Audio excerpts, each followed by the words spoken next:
Midnight Ramen is a minimally edited, live recorded podcast that takes place at midnight. Although Michael may not be consuming food, it's time to get your bowls out. It's chow time.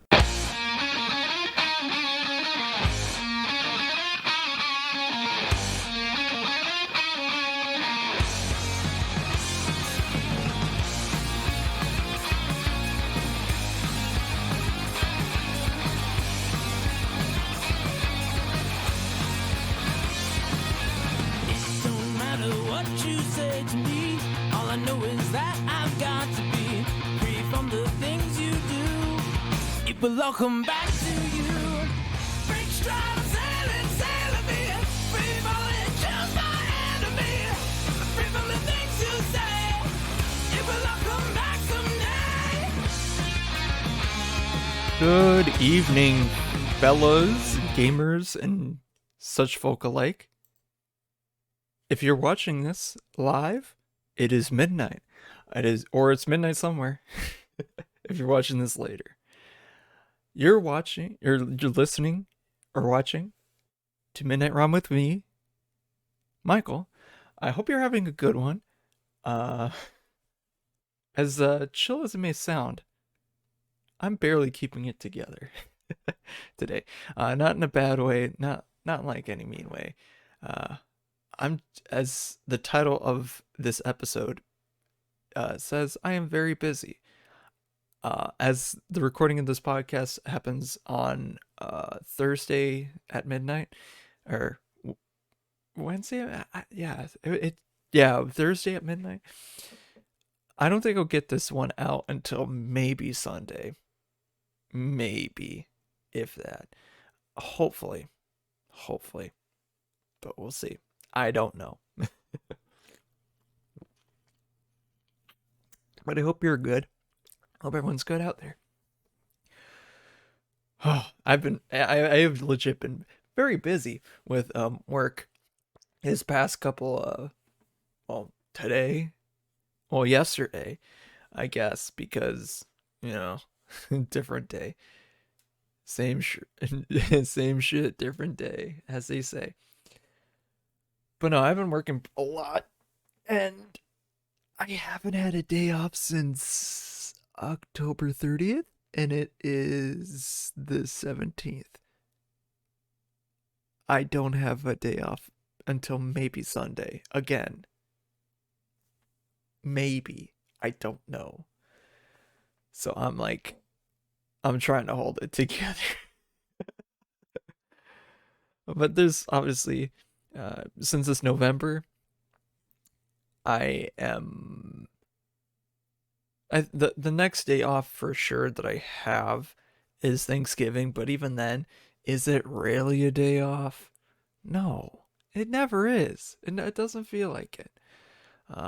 Which I do have some good stories about that, but I'll get to, I think I'd mentioned or hinted towards that in either a week or two ago.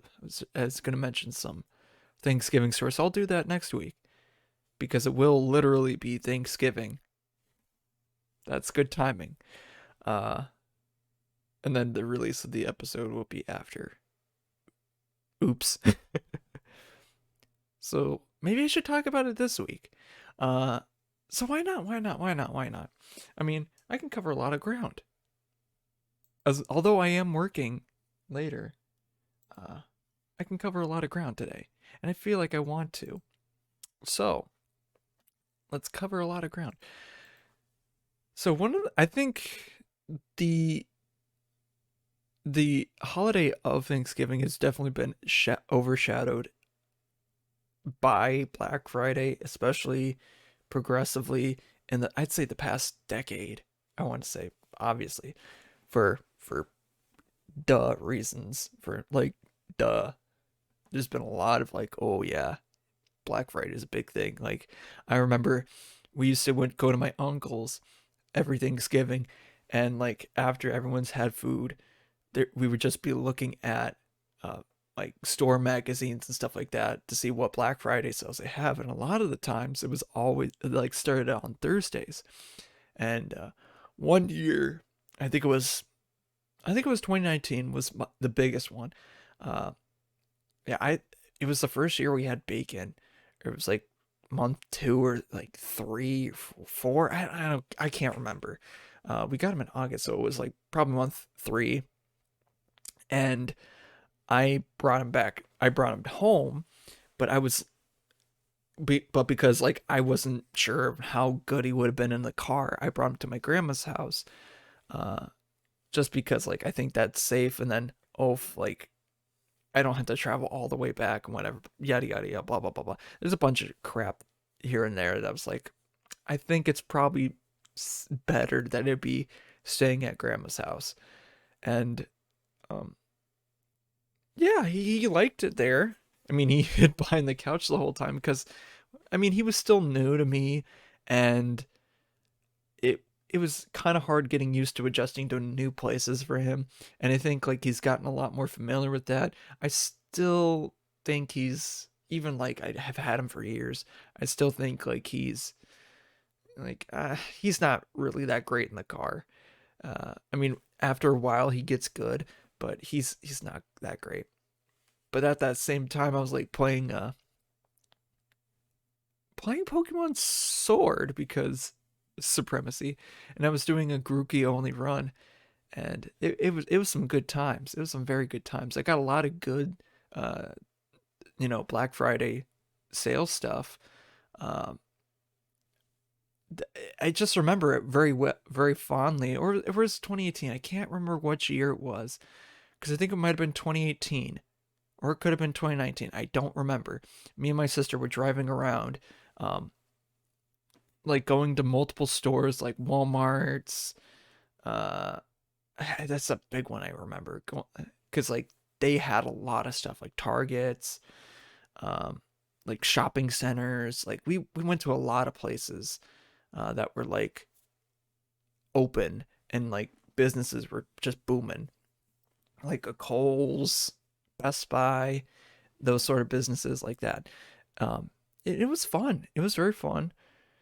That I just remember that year very fondly.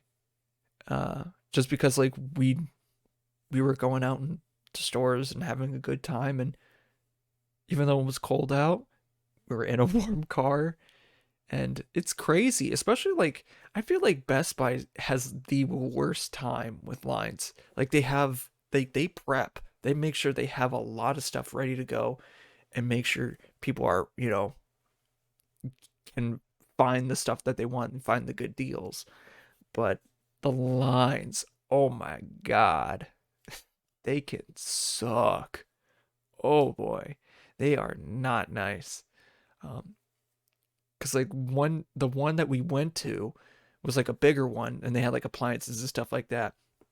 The line would just like wrap around the aisles, and it was crazy. So like you would be like, oh yeah, I'm just getting a couple things here and there. You, and I don't know how long the lines were, but you'd be like, you could potentially wait for an hour, or they were prepared for that. Um, I think I like the year prior to this one time that I'm talking about. I think we went there, and it was like you could see the line wrap around the store. It was bad. It was very bad. And yeah, I think that was that's the main one. But like, yeah, we used to do that. I think this year, and especially COVID threw a wrench. I don't even remember what I did that year. Like 2020, I don't remember what I did. I think we just kind of stayed at home.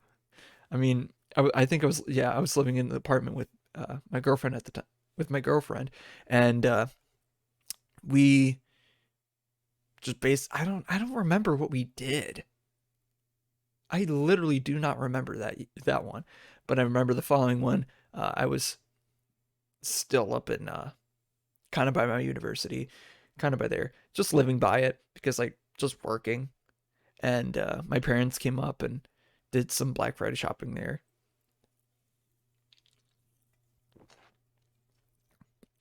But it was fun, very fun.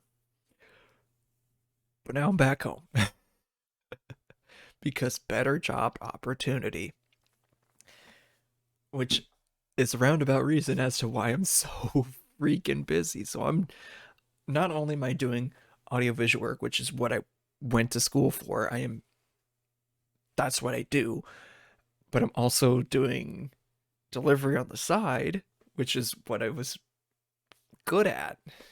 That's because my family runs like a pizza restaurant, so like so I'm doing deliveries all the time. Uh or I do deliveries. I'm I don't want to say humble brag or anything like that, but I'm a damn good delivery driver. I may speed limits and you know, but you can be sure that I can get people's orders there at a good time and hot. And I can string together a lot of delivery orders in one go and make a lot of people surprised in how timely they get their food. Like no joke. I've definitely I think only once did I really, really ever see someone that's like, oh, they were like on the phone, like saying where their food was when they knew it was going to be like an hour wait. Uh, and I think that was like this summer.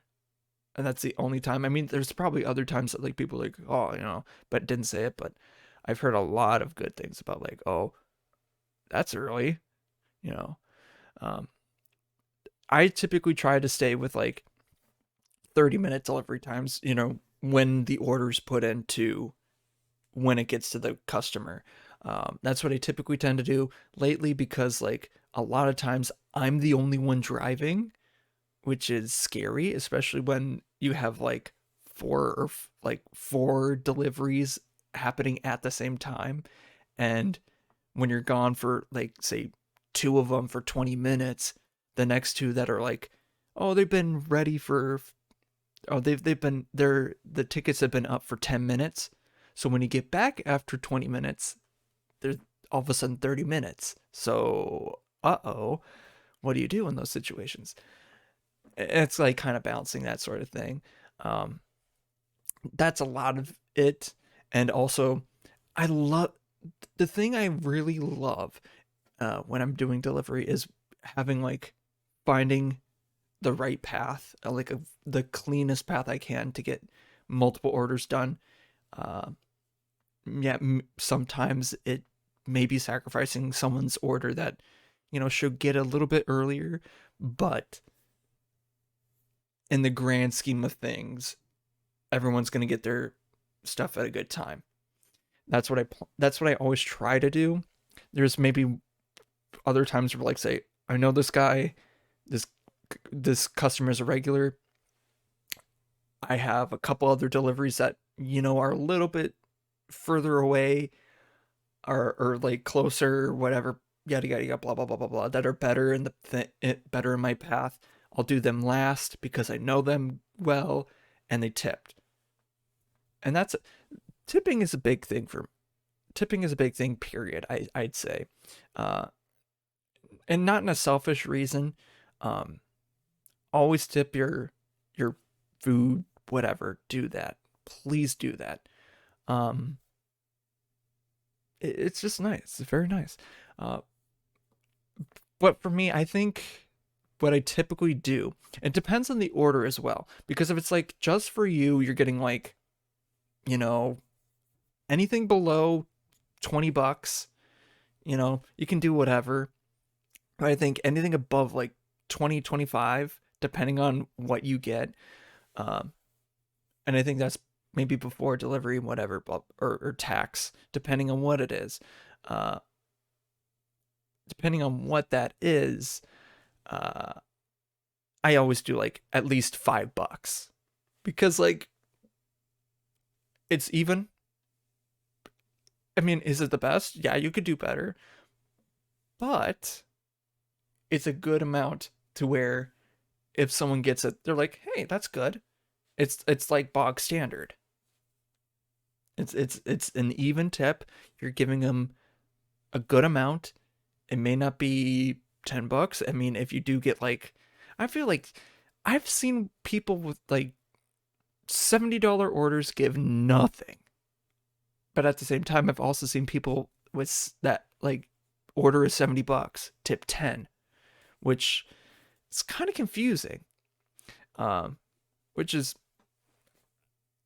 like if I'd say if you order anything above 100, maybe that kicks it up to above 10 for me personally in my experience, and I've been doing it for off and on for about since I could since I was like 18, which is like 5 years or 5 full years, obviously. Uh since I'm 24, 5 full years and some change on the end. Oh, yeah, actually a little bit before actually legally, I did do a couple before, but that was because it was very bad. And they're like, "Hey, we need someone to just do it. Can you do it?" And I'm like, "All right, off the books." And yeah, and that's fine. Um, but yeah, I've been doing deliveries for about 5-ish, 6 years, so I think I know what I'm talking about in regards to like that sort of thing. And it sucks because some nights you can have ones where you're like, oh, I think recently I had one where I took 6 deliveries in one go. That's crazy. That is legitimately crazy. And all the orders were under an hour, or like order time, because like I think a bunch of them just came in at the exact same time, or like closely mount, where if like I take one batch, the other batch is going to be later than the first batch. So like I'm like, might as well just take all of them at the exact same time. But I did keep it to where like the ones that were later, ironically enough, they were the first ones to go. They were the first ones to get their stuff, and it worked out very well, like very well. Uh, and that's like probably my most. I think that was my most impressive feat in a long time for deliveries, is doing 6 at once. I've done like 5 before, like a few times before. 4, you know, 3 can be. 2 is typical. 2 is typical because like if you got one, if you have like 2, you're not gonna just like, if you're one person, you're gonna take both if they come out at the relatively the same time. If like one is 17 minutes and the other one's 10, you're gonna wait for the one that's 10, that's almost ready, to get to be ready so you can take it. Obviously, you probably would want to take the one that's 17 minutes first, but yeah, it really depends. It's a whole thing. Uh, but on that, I'm not saying it's like the most stressful work, but it can be very stressful. Goddamn. And I'm kind of impatient. I feel like I'm kind of impatient because of it, when it comes to like when I'm delivering, because I know people like take time to get to the door, but oh boy, like I hate it when a house like has a doorbell, but you sit there for like a solid minute, nobody answers, and then I ring it again, nobody answers. Knock on the door. Already, like someone's already there. Like seriously? And it's happened, like I've had houses where like I've done their house before, and like rang it to see like, oh, they've maybe fixed it. Insanity. But typically that never happens. And I feel like a lot of the times it's like the Ring doorbells or like the camera doorbells that like alert, the homeowner that someone's at the door, that typically do that.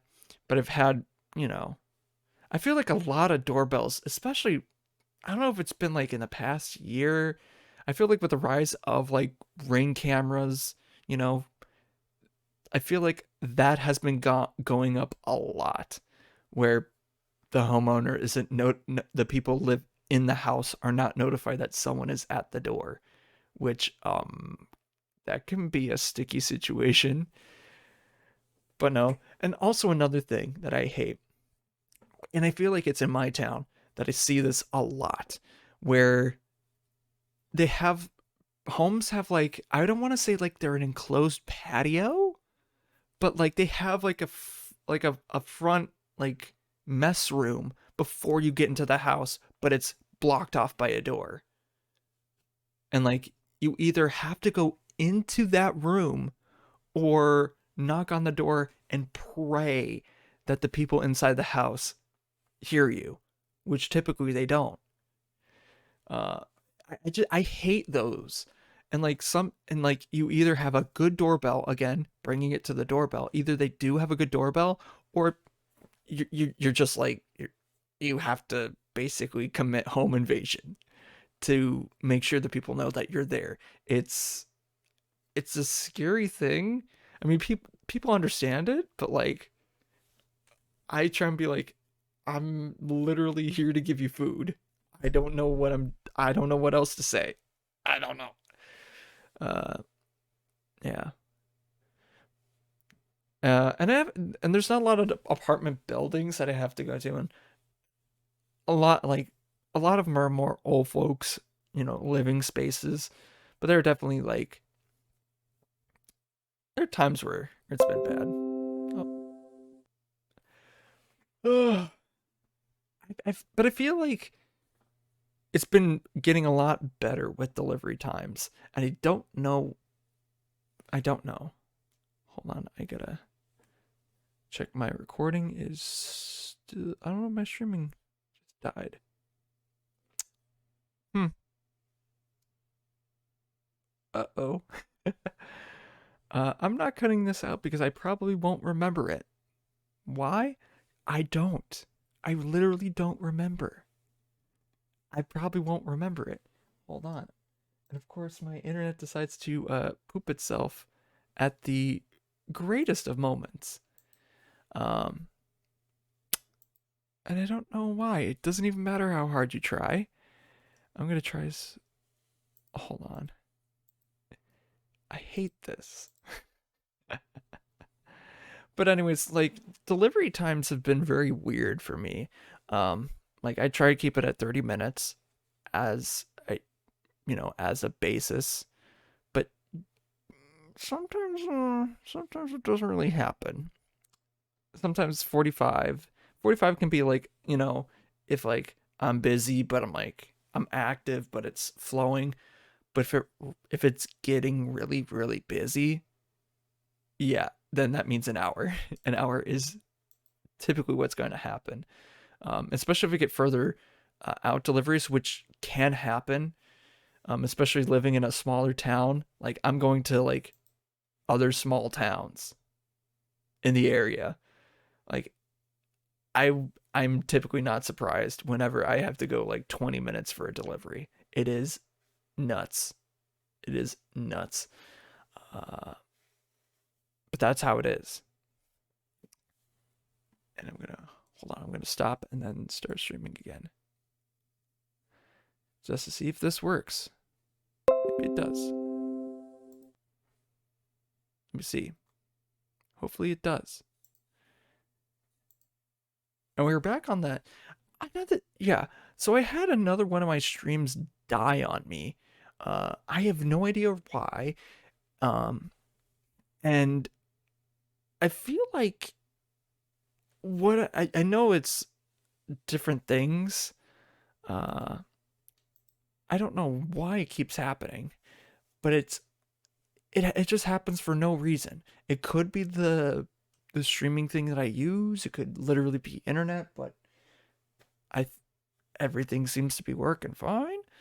I don't know. Okay, we're back streaming. So we're back streaming. Okay, so as I was saying, okay, so just to end the conversation, delivery, it's fun, but it can be a drag. But the new conversation is this internet crashing crap is not funny anymore. I hate this. I literally hate that it keeps disconnecting for no reason. Um, I don't know why. I don't know why it happens, but it has been happening. I had a stream on Monday just die, which for good reason, honestly, for good, it was a good thing that it did happen, and I'll talk about that in a bit. Uh, but I feel like it either it's with like the area or if it's something with the internet provider, I don't know, but it's very annoying and it happens at the just most random times. Like I could like and the streaming for this isn't that, intensive. I don't have a lot of things up. Uh I've definitely seen a lot more stressful things like, you know, streaming is not as I don't think it's as intensive as like literally, well, like live streaming, I should say. Live streaming isn't as like demanding as literally putting in a movie, like watching Netflix or something like that. I think. Don't quote me on that. I could totally be wrong about that. Especially like, you're doing higher quality where streaming not a lot of the time that it is, especially, I try to keep it a little low, but that's also because I don't know. I don't know. Um, I don't know why, but I know some other people that I do know that do stream have seen this in our area, in the area. Uh, so I'm kind of confused as to why it keeps happening. And I think one does know, and I could just ask around and just try and see what it is. But I have no idea why. I have no idea. But it was a good thing that it did kind of. It's a good thing that it did happen. My stream did like just die. I spent like 40 minutes. I was so frustrated uh, when it did happen because like I had a long day. I was opening things and I was just having a good time, and then all of a sudden it's like this is just making me mad. I haven't had. I've just been working nonstop, and this is my respite, and it's like, god dang it. So I spent like 40 minutes trying to uh, trying to fix it, and I'm just like, I'm done. I can't. I just don't want to do this tonight. So I did it the next day. But when I was at work the next day, I was seeing like I saw news that was very good, and I think I hear bacon, but I'm not giving that. You know what? I'm getting that fat lard attention. That fat lard needs to know. Hold on. Let me get him. Let me get him. Let me get that fat lard. No, you're not going in there. You're coming in here. You're coming in here. Chunky bacon. Say hi. Say hi, bacon. Dad, say hi. Okay. I'll put you down. Okay. That's very nice. What are you doing? I'll probably. Nope. That's not for you. That cable's not for you. That's my headset. Don't do that. That's not food. That's not bacon food.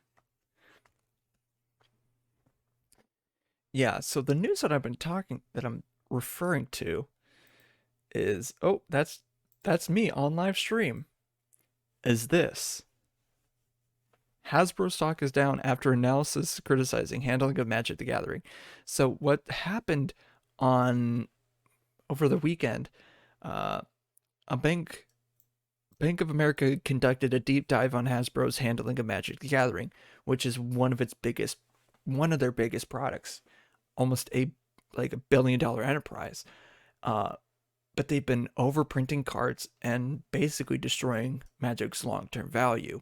And people have been saying that knew about this for years, but this is just lining it out in the wall, or like emphasizing it even more that even people outside of the community recognize this as a very big problem. As of as of the writing of this, which was yesterday on Tuesday, Hasbro stock price went sat at 57.52, and from which is down from 63.41 at Friday's closing. And according to Bank of America analyst, the analysts found that speaking with players, collectors, distributors, and LGS's local game stores, said that the primary concern that Hasbro has been overproducing Magic cards, which has propped us to Hasbro's recent results, but it's destroying the long-term value of the brand. And that's kind of basically what has been said. And it's not only that they're reprinting cards, and I think a big one also has to do with the Magic the Gathering 30th anniversary edition set. Basically, what this is you get 4 packs of Magic the Gathering 4 packs of Magic the Gathering, and they have like old cards, and you have a chance of getting like the reserve list cards, which are, I don't know all of them. I don't know all of them offhand, but the big one is the Black Lotus, which, just for frame of reference, is the most expensive Magic the Gathering card. This card, according to this IGN article, sold over for over 500,000 at auction in 2021. And now Wizards of the Coast is reprinting that card for the first time in over 25 years, causing panic among collectors who are worried about the rare cards will lose value due to reproductions. Which the thing that I think about reprints is they're meant to be there so that people have access to these cards, not because like it'll diminish the value. It's so that people have access to these cards. Should people's, like, if you say get a if Black Lotus, for instance, wasn't on a reserve list and was printed multiple times, yes, it would, obviously, like numerous times throughout the years. I'm gonna get Bacon. Hold on. He really wants out.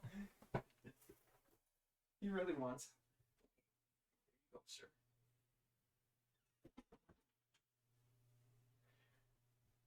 See, the problem is, if say Black Lotus was printed, a few times within the past, this past 30 years or whatever, it would have been fine. No one would have thought about it. But it's because it's on the reserve list, which means it cannot be printed again, unless if Wizards of the Coast or Hasbro essentially decides, let's do it. Let's reprint this card. It can't happen. Unless if they say so, it cannot happen. And they're doing it.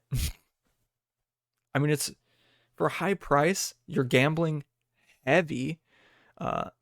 Opening packs of cards is essentially gambling. I will say that it is gambling, but with incentive. But you get material at the end. End of the day, you still have something rather than not. The set,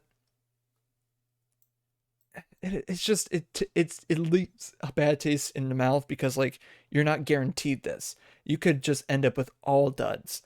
And the main thing that a lot of people have been pissed about is that these reserve list cards that are super duper expensive, a lot of them being dual lands, which are 2 color lands. So there's white, blue, black, red, and green. So like two of each, two, like, so black and blue, or white, black and blue, or blue and green, or blue and white, stuff like that. That's what dual lands are. And so all 12 of those are on the reserve list. So they cannot be reprinted as, like, you can tap it for either one of those. But there are different cards that allow you to do that set effect, but something else. But there's a downside to it. There's a lot of buts for that. So you can do what a dual land would do, but there's a caveat to it. But obviously the reserve list cards are the ones without that caveat. You can just do it. Uh, and that's the main concern about it. There, especially for Black Lotus, there are tons of cards that outclass it. What Black Lotus does, and I pulled up a different article that also had what the card does. Sacrifice Black Lotus, add 3 mana of any one color. I mean, for a 0-drop, you can immediately play at the beginning of the game. You can bring out something big, like very fast, but at the same time, that's not super great. What I mean by that is that if, like, say you want to get a big game-ending card at the beginning of the match, you're not going to have it. You have to have this in your opening hand to basically have it be useful, because like once you get to like turn 3-4, it won't matter unless if you have big spendy cards that will change the way the game works. It doesn't really matter. So a lot of people have been saying that they've been reprinting a lot, and I was watching a video by the Commander's Quarters, which he does a lot of. He is also a Minnesota dude, so he made a video basically saying, yeah, the new cards, the not reprinted cards that they put out this year alone is over 2,000, like 2,200. I can't remember the exact number, but around there. That's how many new cards there have been. That's nuts. Compared to, like, I think he said 2015, there were only 800. So more than double that year. Then, or 20 this year has been put out that year. More than double that. It's crazy. Really crazy. And I think even the last year there were, I mean, granted it was like kind of coming out of COVID, but there was still a lot of cards, a lot of new cards that came out. Like at least I'd say like 1,600. I can't remember what he said it in the video, but I don't remember what it was. But yeah. But the main thing that people have been saying is that Wizards of the Coast needs to print less sets, and stop making reprints. Here's what I would say about that. I like how they have the sets kind of as they are. I mean, if they do, I think what people have been saying is like they need to go back to 3 blocks because that make the 3-story blocks because that makes it good. It's like, no. Remember when we did have 3 block sets? People hated it. Remember Zendikar? Battle for Zendikar? People hated that set. Eldritch Moon was good, but it had some very big stinkers in it. I think, the Return to Ravnica 3 sets. All of those were bad. All of them. Probably the worst, 3-set block. No value. They have like pretty much, there's like no value to them. You might as well just burn paper at that point. You buy singles from that one for sure. Do not open packs from that one. You might as well just shoot yourself with that's how bad that set was, or that block is. But I think the solution, I'm fine if they have like 4 main line sets per year. That's fine. 5, go nuts. Like 4 or 5 is fine. What they like 2 here, and if you have a set in the middle, that's fine. And only 1 other deviant set. And if you're not going to do like a middle, like summer set that's like a core 2023 or a core 2024, something like that, or here's a command, like Battle for Baldur's Gate, like where it's sort of premium, but it's not. If you do a set like that during the summer, that's fine, but have it be separate to what's going on in whatever. There should be 4 main sets, maybe 2 blocks, unless if you're doing like a big long story like they're doing right now with the Phyrexians doing their own thing, uh, trying to conquer the multiverse. So that's a different thing. I could go into detail about that, but I don't want to. It's fine if they do like story blocks like that, keep it going. But I feel like if they get off of that, doing 2 block sets is fine.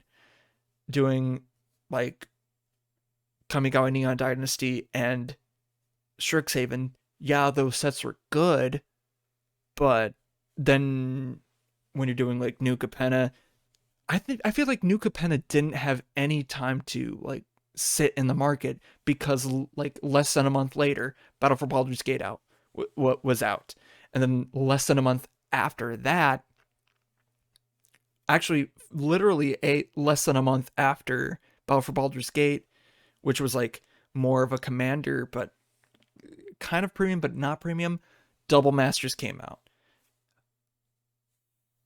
That's a lot of just content to come out at the exact same time. It's not good. It's really not that good. Um, and that said, and you can have your like an Unfinity or like an unset that's like, oh, it's fun and janky. And I like what they did with it is that they made like those joke cards somewhat legal, or some of them like you can play it without having to be, restricted or whatever, or like you have to like they are like they are tournament legal, or some of them are.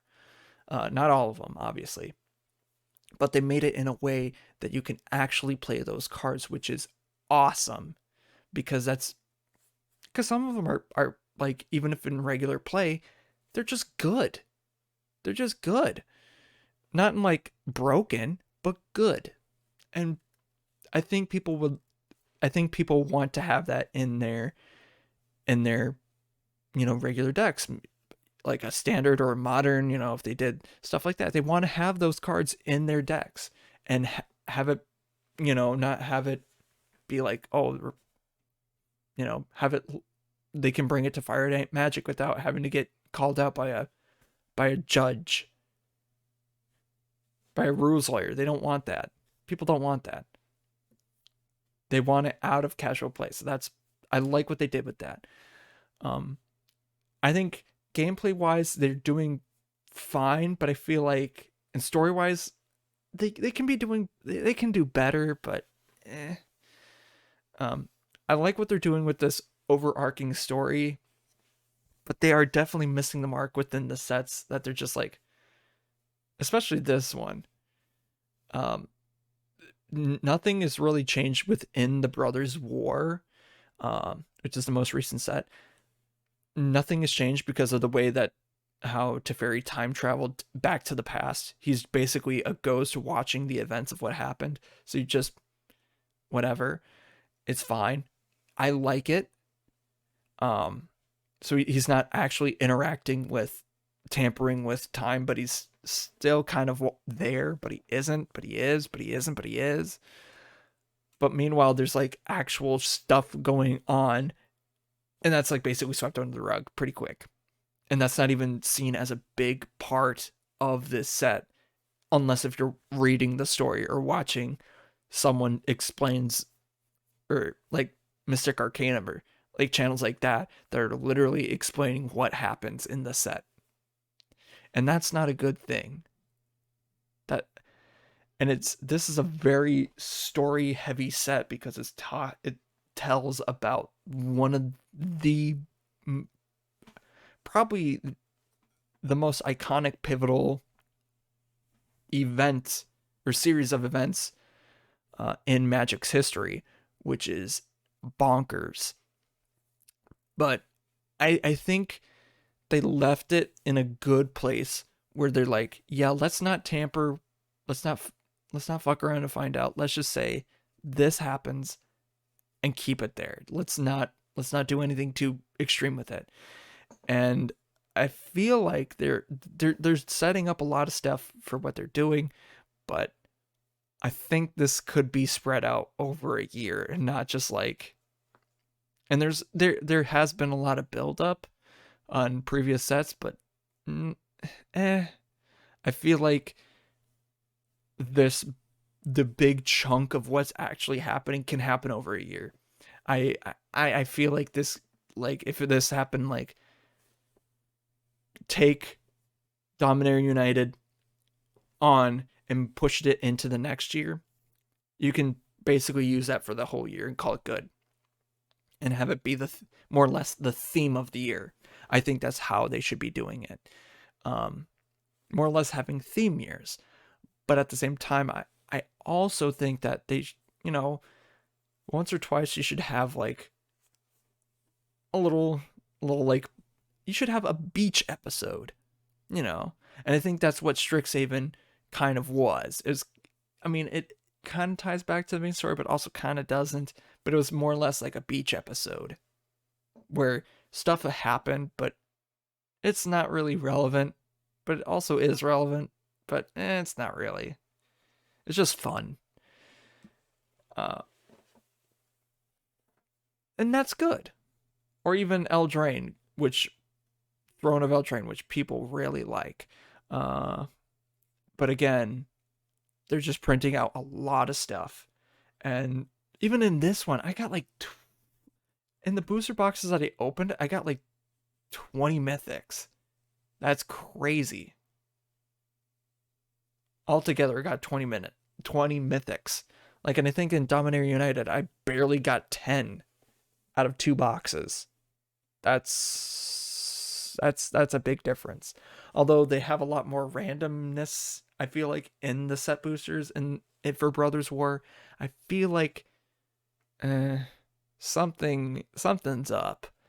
And they're definitely good reprints in the set, like Swiftfoot boots. That's a very good one, even for an uncommon. I don't know why they didn't like shift the rarity up to rare, but it's just, that has happened for cards where they shifted the rarity up or down.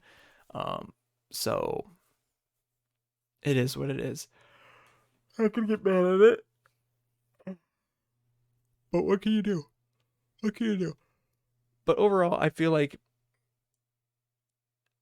Hasbro needs to like slow the roll. If they want to be putting out content like, a lot of material, have it be side stuff, have it be existing cards, because stuff like uh I mean, they did like a Middle Earth thing, but more recently they did a Warhammer 40K, which those decks are awesome. I have them all because like they are good. At least a few of them are. I'd say I don't know about all of them, but they are good as long as you don't get them foiled, because that's just not nice. But I feel like it's a good, like those are good products, but have it be based off of cards that you already have. Don't be making new cards unless it's tied to a set. Unless if it is tied to a set, and have it be an offshoot of that said set, or like have it be, tied with it, but not like, you don't have to have it. Make it be an option.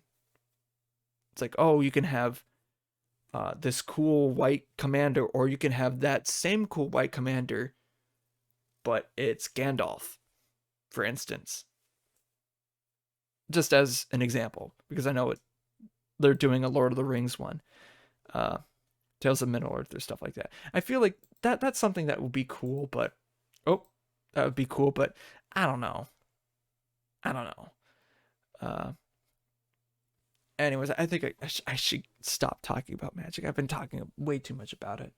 Uh, and again, I've been, so just an update on because I'm holding Mountain Dew in my hand. I am thinking about doing it on Sunday if I get the day off. Doing the 2022 decision, which by the time that this episode airs might be happening. I don't know if this episode airs. If you're watching this as this is going live, I'm probably live. I don't know. Maybe, maybe not. I don't know.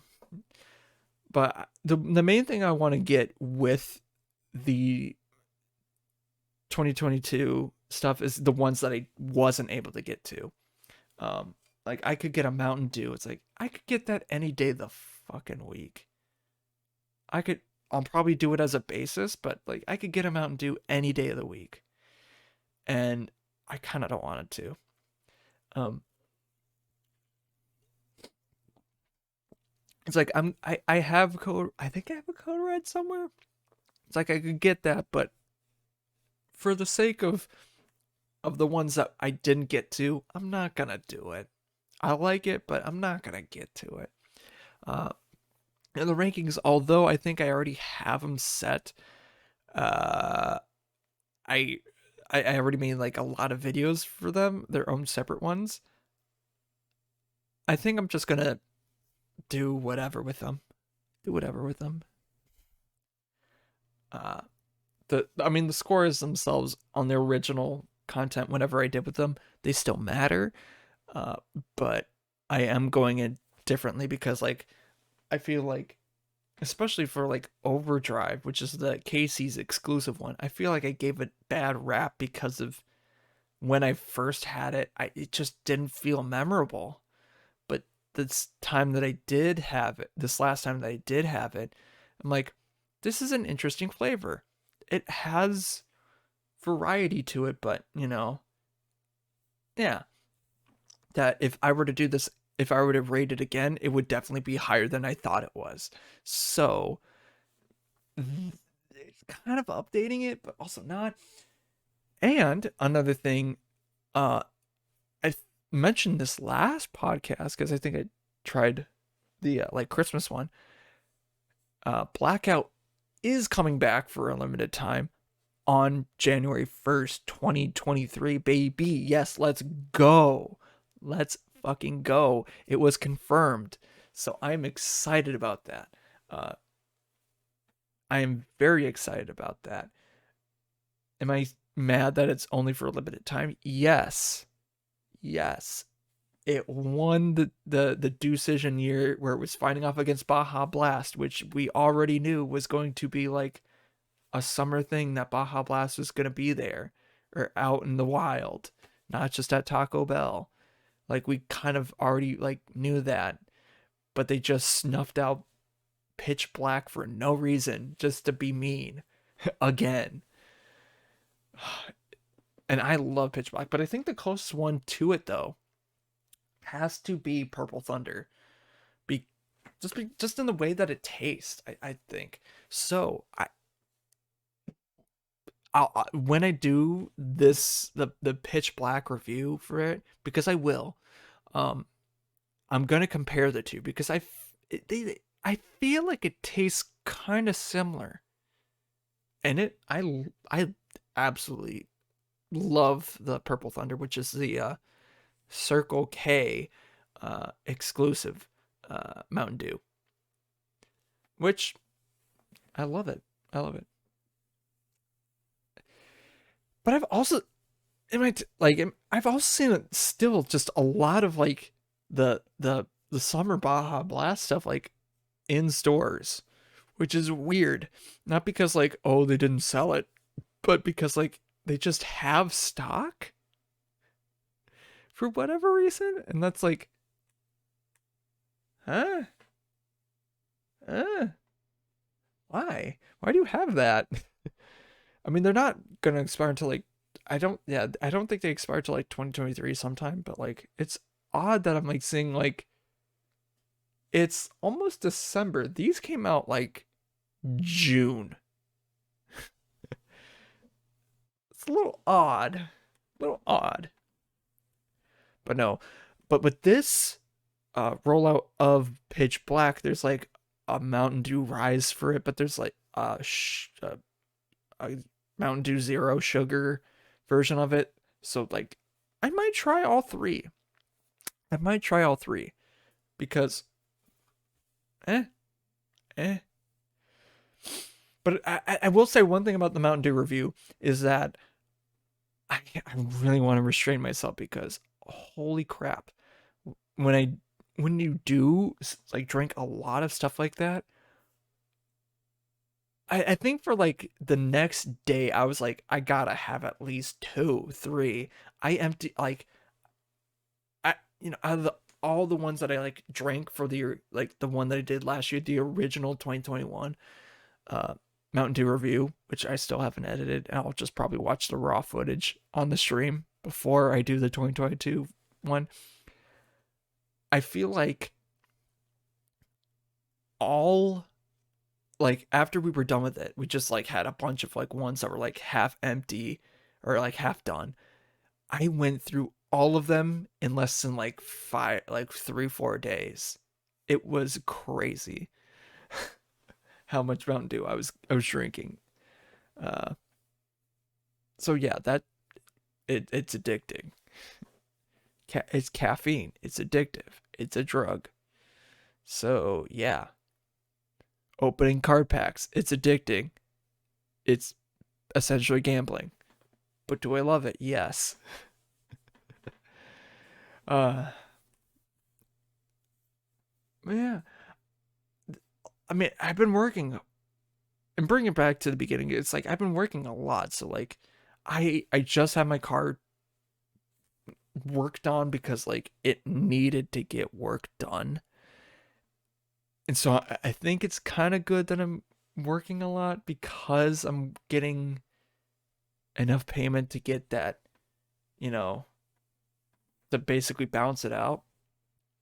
But when I tried to pay, uh, the weird thing is like when I tried to pay a lot of it with like cash because like there is like a limit on how much I could take out of my debit card, which is it makes sense, but like really? And I don't think I've ever like changed the amount that I could take out of it. So it was like, oh, anything over 1,000, it was just like, nah, you're not gonna do it. And so basically, thank God my mom was there, so I gotta pay her back. I gotta pay her back, um, which I will, and that's a promise. I probably already did do it, so by the time this releases. So yeah, or like the the VOD, the video of this releases, I would have already done this. So take that with a grain of salt. Uh yeah, it needed a lot of work. And the one thing that they did with my car that I don't know why. I think it took my car to a Walmart, and when I was done with it, when they were done with it, my radio would not work. Period. It would not work. And this time when I got in the car, I saw the radio light up. I'm like, I was excited because I haven't had my radio in my car work for almost a year, or at least 9 months, 9, 10 months. So in the time that a baby could have been born, my radio wasn't working in my car. And I don't know what they did. It just works now, which is so odd. So I'm not mad about that. I'm not mad. I love it. But yeah, I am basically doing a lot of double shifts in the next couple of days. So I have done a few double shifts or just long extended ones. So I'm just like, I'm basically Pim at the end of the the promo episode of Smiling Friends where he's like just dead on a chair like that's me. I'm already there and I haven't had a day off since October 30th and it's the 17th. So I am hoping to get a day off. I mean, it's fine. I mean, I'm like fine working like 2 weeks, straight 2 weeks in a row. But when I get to like a third week, and I know that I'm not guaranteed a day off, I'm pissed. I'm just furious.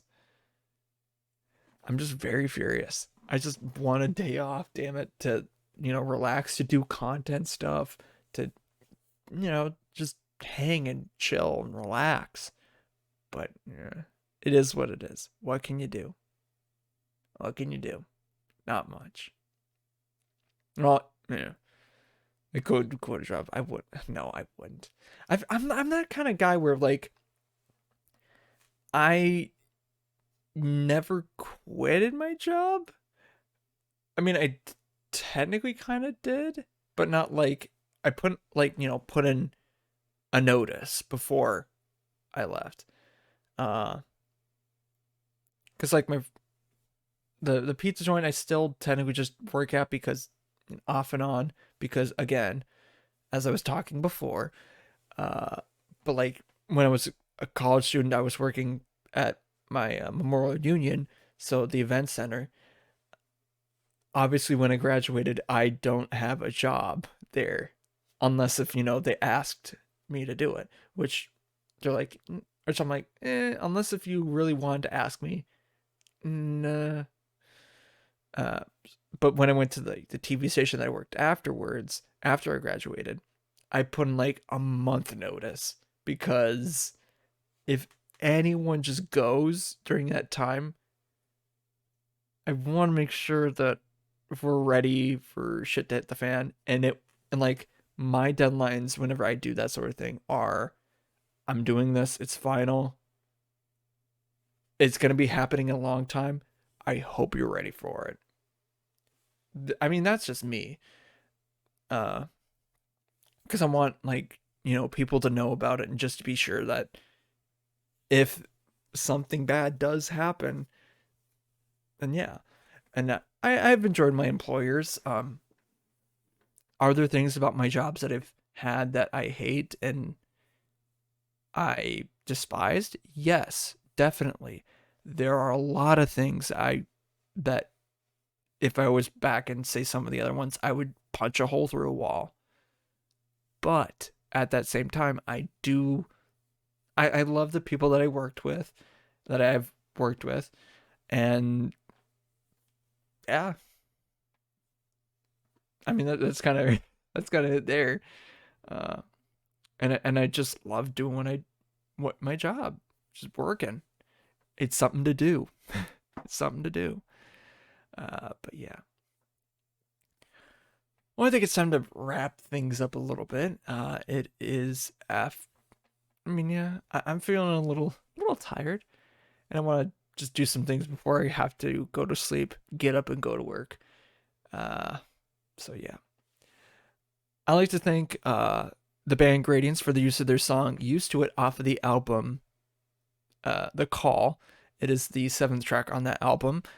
There are other tracks on that that are also very good, uh, like "False Gods," which is the title, which in a way is the title of the album. I mean, it has in the lyrics, it has the title of the album, but yeah, so that's a good one.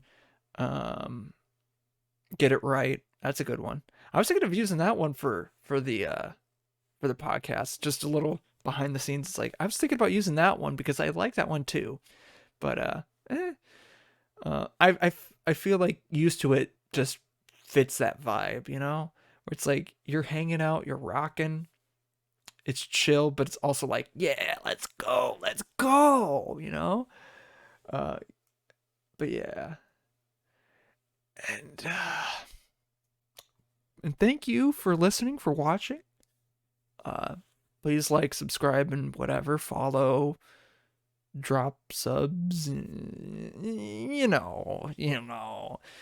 share it with your friends, or if you want, please leave a comment, leave a like, rate it, I guess. I don't know. But yeah, I think it is time for me to end it here. So I hope you have a good night. Uh, till next time, it is gonna be midnight somewhere else. But until then, see you. See you when it comes back to here. Uh, bye bye. Yeah, we're just what I need.